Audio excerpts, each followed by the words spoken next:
안녕하세요. 서울창업허브와 함께하는 디자인 싱킹 고객 중심의 창업교육과정 27회차 비즈니스 모델 수립하기입니다.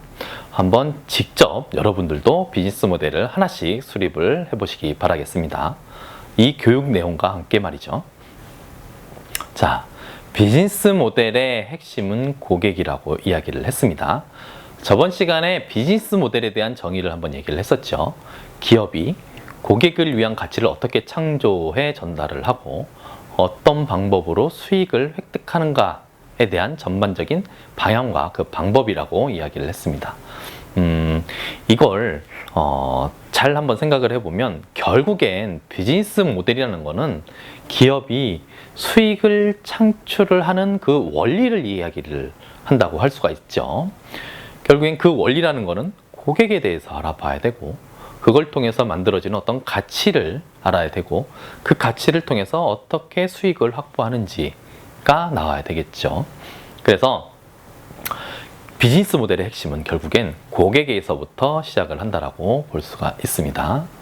자, 그래서 이번 시간에 이 비즈니스 모델을 하나씩 그 구성 요소들을 좀 더 자세하게 살펴보고 하나씩 그 사례를 들면서 작성해보는 시간을 갖도록 하겠습니다. 자, 우리가 비즈니스 모델을 작성을 할 때 어떤 프레임워크를 이용을 하는 게 편리합니다. 지금 시간에도 그 프레임워크 중에 하나를 가지고 작성을 해보도록 하겠습니다. 이 프레임워크를 이용하는 그 이유가 우리가 기업을 하게 되면 조직들이 함께 하죠. 조직 구성원들이 함께 할 텐데 모두가 같은 방향을 보고 가기 위해선 공통의 언어가 필요하죠.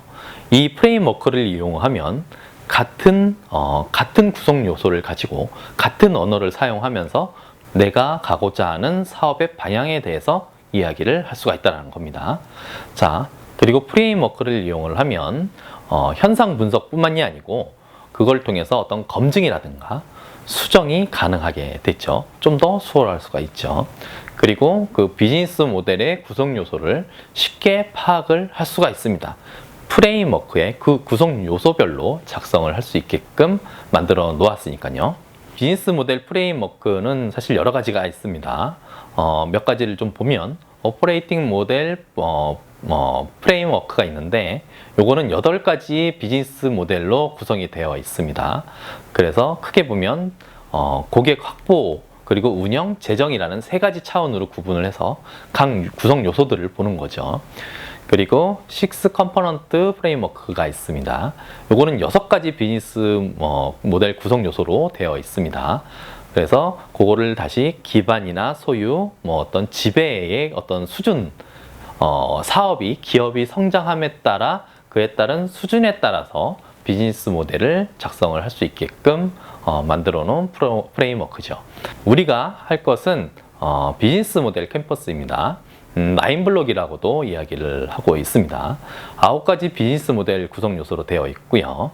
기존의 어떤 프레임워크보단 더 단순하고 쉽게 구성을 할 수가 있어서 창업이라든가 스타트업들이라든가 이런 처음 시작할 때 많이 사용하고도 있습니다. 비즈니스 모델 캠퍼스의 그 구성 요소들을 보면 고객 세그먼트가 있고요. 그리고 가치 제한이라는 게 있고 그리고 그에 따른 채널 그리고 고객 관계 그리고 그걸 통해서 얻을 수 있는 수익원 그리고 핵심 자원 내가 이 가치를 만들어내는데 필요한 핵심 자원이 되겠죠. 그리고 핵심 활동 그리고 핵심 파트너 그리고 비용 구조가 이렇게 9가지의 블록으로 구성이 되어 있습니다.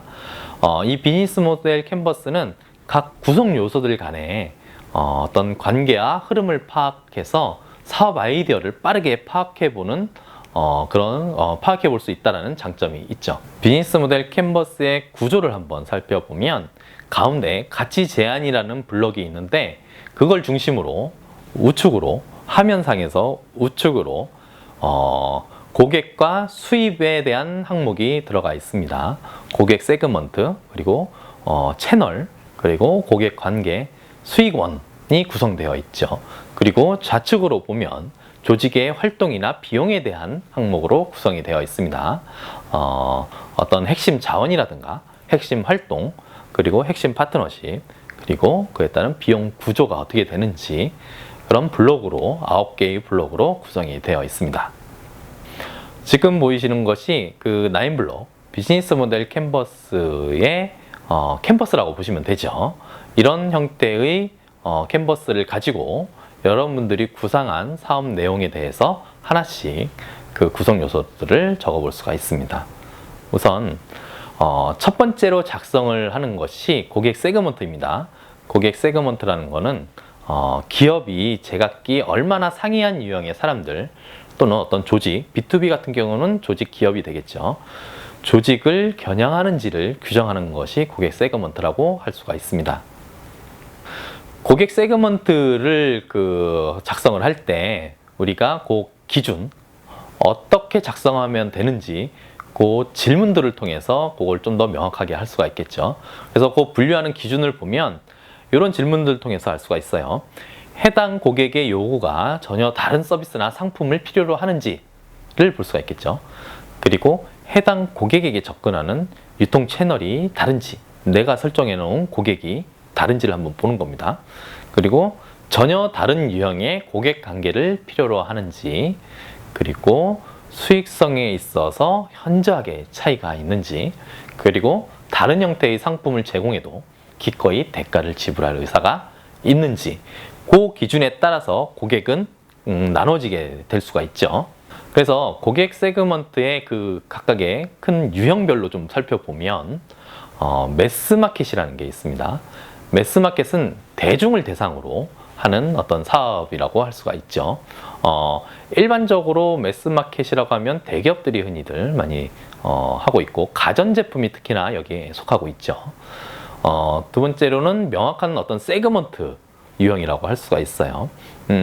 이거는 고객 자체가 명확하게 구분이 돼가지고 우리가 명확하게 분류를 할 수가 있는 거죠. 예를 들면은 어떤 제품에 들어가는 부품을 만드는 회사라고 할 수가 있죠. 그렇다면 고객이 이 제품, 이 부품을 소비할 명확한 타겟으로 나올 수가 있을 테니까요. 자, 그리고 복잡한 세그먼트가 있습니다. 이 경우는 대표적인 게 아마존을 둘 수가 있죠. 아마존 같은 경우는 처음에 온라인, 그전에는 북으로 책 판매점으로 시작을 했겠지만 이후에 온라인 소매점으로 많이 성장을 했죠. 근데 온라인 소매점을 하다 보니까 이 온라인 소매점을 이점시키면서 필요하게 된 어떤 서버 공간이 필요했었죠. 그러면서 서버를 무한대로 늘리겠다라고 정책을 바꾸면서 서버가 필요한 기업들, 고객들도 하나의 고객이 돼버리죠. 그러면서 그 고객 세그먼트가 다양하게 복잡하게 나오게 되죠. 여기서 중요한 점이 하나 있습니다. 무작위로 그냥 막무가내로 고객을 이렇게 여러 가지 설정을 했다고 해서 복잡한 세그먼트가 되는 건 아닙니다. 나의 핵심 역량이 그에 맞는가를 한번 보셔야 돼요. 아마존 같은 경우는 소매점들을 입점시키기 위해서 충분한 서버를 확보하고 있었습니다. 그 확보된 서버 역량을 기반으로 다른 고객들, 서버가 필요한 고객들을 모을 수가 있던 거죠. 그래서 내가 갖고 있는 역량이 맞는가를 한번 보셔야 되죠. 그리고 멀티사이드가 있습니다. 이것은 배민이나 요기요 같은 어떤 플랫폼 형태의 사업을 이야기를 하죠. 공급자 측면과 수요자 측면, 이 멀티사이드의 고객들이 구분되어 있다라고 보시면 됩니다. 고객 세그먼트를 작성한 사례를 한번 보도록 하겠습니다. 이것은 알라딘, 우리 중고책을 사고 파는 그 알라딘사들 아시죠? 알라딘에 대한 사례를 가지고 작성을 해봤습니다. 고객 세그먼트를 알라딘 같은 경우는 이렇게 작성을 할 수가 있겠죠.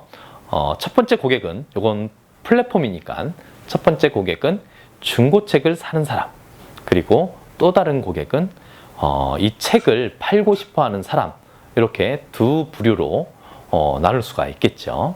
이렇게 이 사례를 한번 참고를 해서 여러분들도 작성을 한번 해보시기 바랍니다. 27회차 강의 이렇게 마치도록 하겠습니다. 수고하셨습니다.